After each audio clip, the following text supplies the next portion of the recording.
আসসালামু আলাইকুম প্রিয় দর্শক, আমি আজ মিষ্টি কুমড়া দিয়ে আপনাদের একটি পিঠা বানিয়ে দেখাবো। আর এই পিঠাটি বানানোর জন্য আমি মিষ্টি কুমড়া নিয়েছি, যা এভাবে পাতলা পাতলা করে কেটে নিচ্ছি। এবার মিষ্টি কুমড়াটা ভালো করে ধুয়ে সেদ্ধ করে নেব। মিষ্টি কুমড়ো সিদ্ধ হয়ে এলে এটা আমি চিনি দিয়ে দিচ্ছি। চুলার তাপ মিডিয়াম আঁচে রেখে আরও কিছুক্ষণ নেড়েচেড়ে রান্না করতে হবে, যতক্ষণ পর্যন্ত না চিনিগুলো গলে যাচ্ছে। মিষ্টি কুমড়ায় একেবারে পানি শুকানো যাবে না, হালকা পানি থাকা অবস্থায় চুলা থেকে নামিয়ে নিব।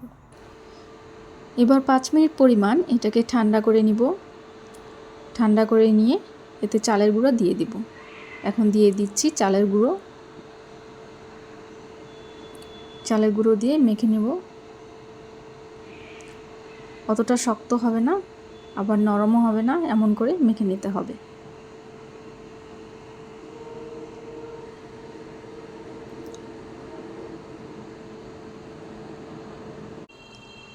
এবার একটি বাটিতে ঢেলে নিচ্ছি।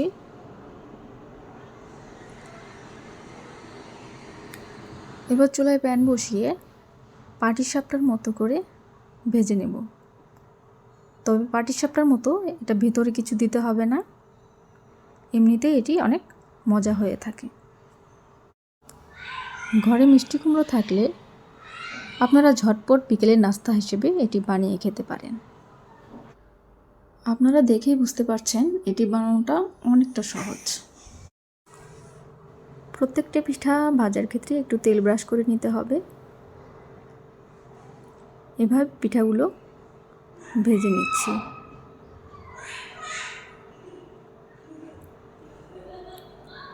খুব কম খরচের ভেতরে এই পিঠাটি বানিয়ে নিতে পারেন।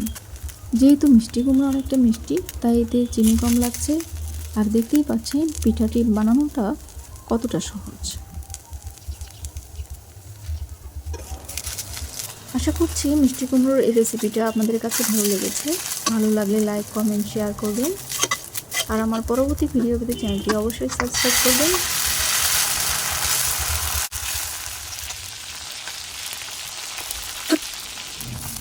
মিষ্টি কুমড়োর এই পিঠা রেসিপিটা অবশ্যই বাসায় বানাবেন, বানিয়ে খেয়ে দেখবেন কেমন হয়েছে। এরকম আরও ভিডিও নিয়ে হাজির হব অন্য কোনো দিন, অন্য কোনো রেসিপি নিয়ে। ভালো থাকবেন। আল্লাহ হাফেজ।